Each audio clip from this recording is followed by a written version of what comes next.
Alright, we're going to use the press for the first project. So several months ago, or this past winter, I said that we were having problems with this shaft on the 1445 snowblower. And so what I did is I got a new yoke for the end of the drive shaft, which is right here. And then I got a new universal joint. So we're going to install that. But first, what I have to do is I have to get this PTO shield off. And to do that, you take the screw out that holds the front shield on. And then you rotate the shield around to where it lines up. Those tabs line up with the shield itself. We're going to see if I can get this right. And then you should just be able to pull it out like that.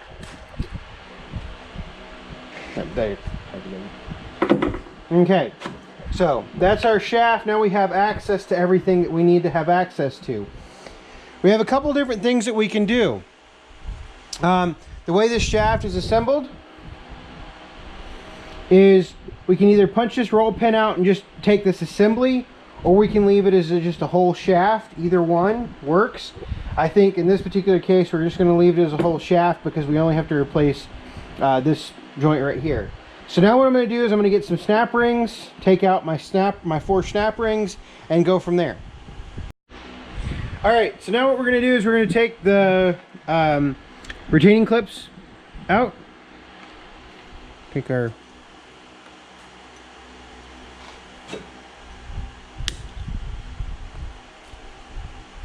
might be one of those where I need a screwdriver.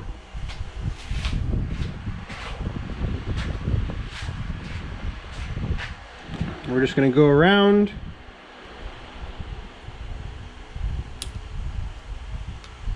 Just like so. And that's my first one.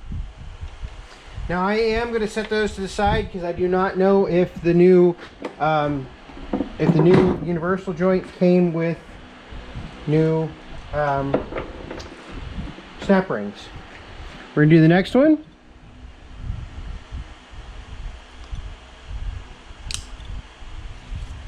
Once again, it's stuck in there.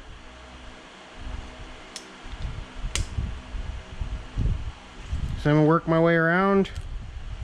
And there we go. That's the next one. So we're going to do 2 more.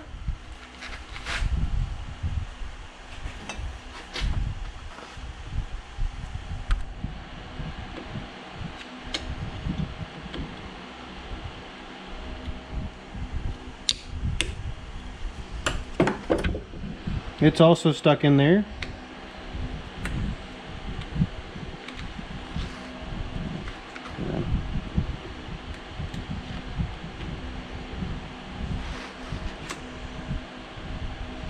Number 3, turn it over one more time for number 4.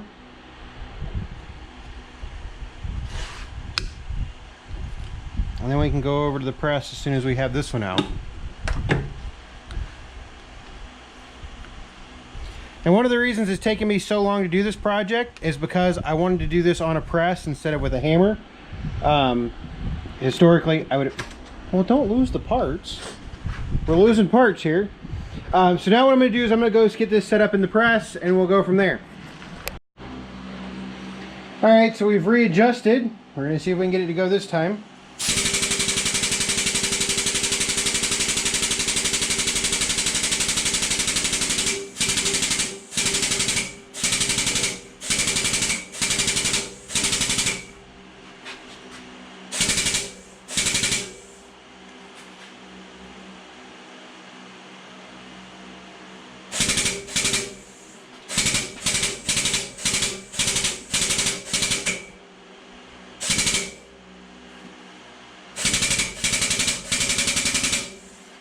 Okay, I think we've got that side pressed out.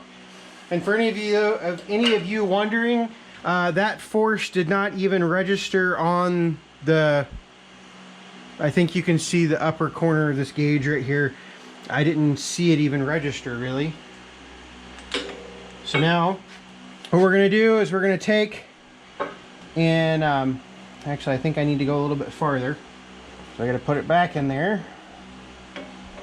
Go figure, right? I'm actually gonna try to find something a little bit different. I didn't like the way that fit down in there. So I'm gonna find something different. We'll see if we can find another way to press this out. All right, so did quite a bit off camera. We got the yoke off. And it looks like this is the old yoke right here. We obviously can leave the U-joint in there because we're replacing the U-joint. And then we went ahead and pressed in the U-joint into the new yoke. Mostly just to kind of figure things out. Since I've never used a press for this type of stuff before. And sticking with how I do most of the stuff on my channel, I'm going to show you everything that I screw up on. Also, I'm going to show you the first time I do it. But at the same time, it just takes some of the concentration on my part that y'all don't need to see. But anyway, we got this pressed in there. You know, it's nice and loose, like it should be. So I'm pretty happy with that result. But now we have to put this back in the shaft. Now we haven't put the grease zerk on because we did put the grease zerk in there. And then we found out that you can't get the universal joint in the yoke with the grease zerk on there. So we're gonna go ahead and put this. We're gonna install this in the other half of the drive shaft, or I guess like 7/8 of the drive shaft if you're thinking about lengthwise. We're gonna go ahead and get this in there, and then we'll put it in the press, and I'll come back once we get to the press work. All right, so here are caps right here. We're gonna put those right there. And then gonna go ahead, because this is the older part of the drive shaft, we should be able just to drop that in there like that. And then I'm gonna set this down here. We're gonna go ahead and put one cap on there. And for good measure, what I'm gonna do is I'm just gonna take and kind of push it down a little bit. I'm gonna leave the other cap off for just a minute. We're going to go ahead and slide this under the press and go ahead and press that down a little bit. Obviously, we're not going to press it down very far.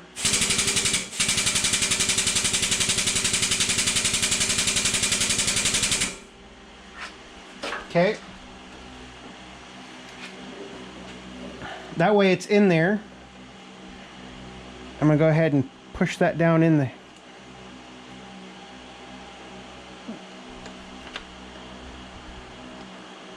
Okay, now we're going to flip it over, put the other cap on. Once again, use the hammer.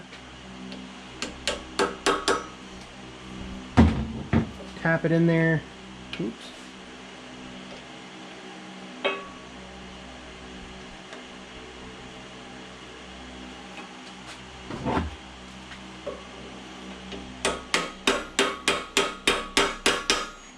This is that brass hammer that I like to use. I just want to make sure that I've got everything sitting in here right.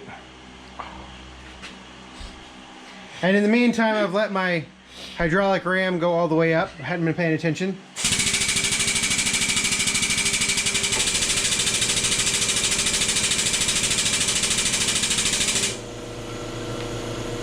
Alright, so now what I want to do is I want to make sure that I have this drive shaft lined up right.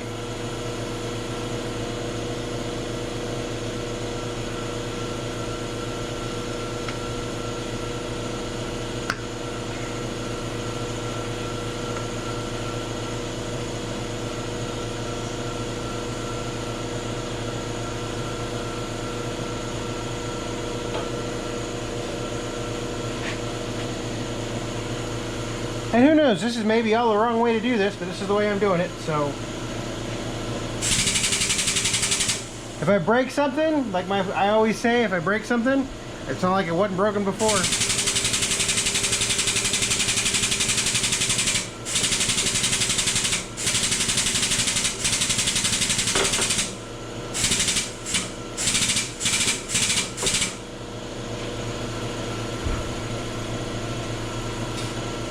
Okay, make sure we have full movement of the drive shaft in the yoke right there.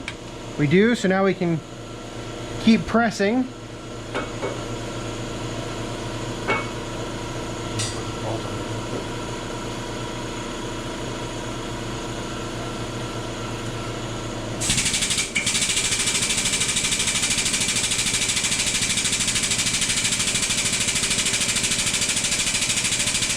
I really need to get better about learning to close the hydraulic release.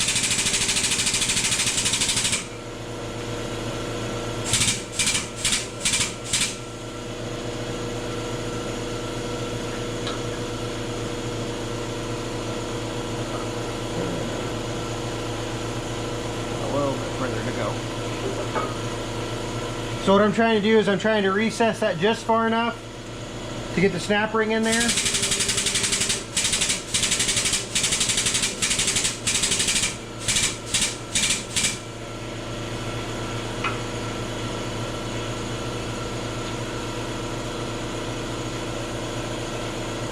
Like 2 knocks farther. A little bit farther.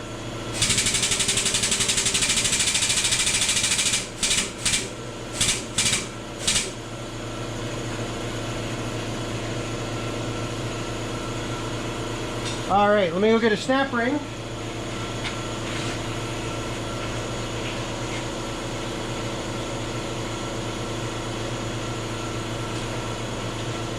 The new U-joint did come with snap rings.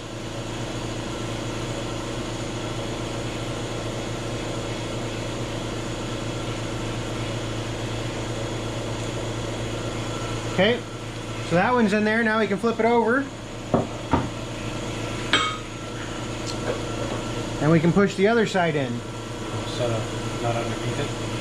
No, I don't think so. Hold on. Okay.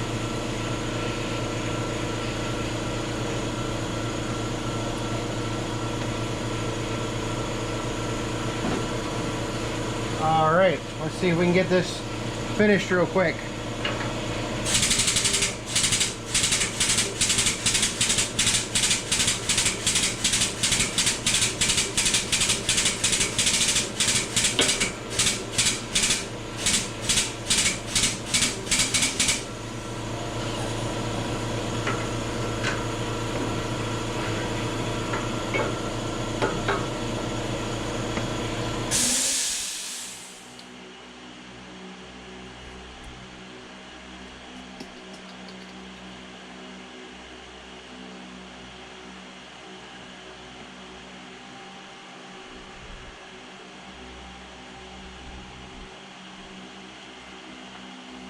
Take that. All right, so we're gonna have to work on this for a few minutes. I'll come back and explain what happened. All right, so here's what the problem is, or I guess the problem. Sorry about the camera. One of the needle bearings in this cap right here has evidently laid over on its side and has prevented the entire cap from basically being able to get the snap rings on. I'll walk over and explain that here in just a minute, but that needle bearing is basically causing all these problems. Well, at the same time, now we can't get either one of these caps out. So I'm not sure what we're going to do. I need to go ahead and order a new universal joint because I'm guessing that this one is probably toast, or at least the bearing in that cap is. So I'm going to go ahead and order a new universal joint, and that way hopefully I can get this fixed sometime before wintertime. I mean, it is July. And so we'll work on that. But let me show you what happened here. So if you look in these old parts right here, if you look in there, if you catch the light just right, you see all those little needle bearings in there. Most likely what has happened is one of those needle bearings has laid over on its side, and I just did not see it before I put that cap on. And when it laid over on its side, it's preventing the caps from fully closing. So that's what the problem is. That's it for this video. Press did its job fantastic. Work did just like it was supposed to. It was just my screw up on the end, but sticking with my general philosophy, I'm going to show you my screw ups, I'm going to show you my failures, and I'm going to show you my successes. So in the end, it's going to cost me about 55 bucks, but it's a learning experience. So thanks for watching.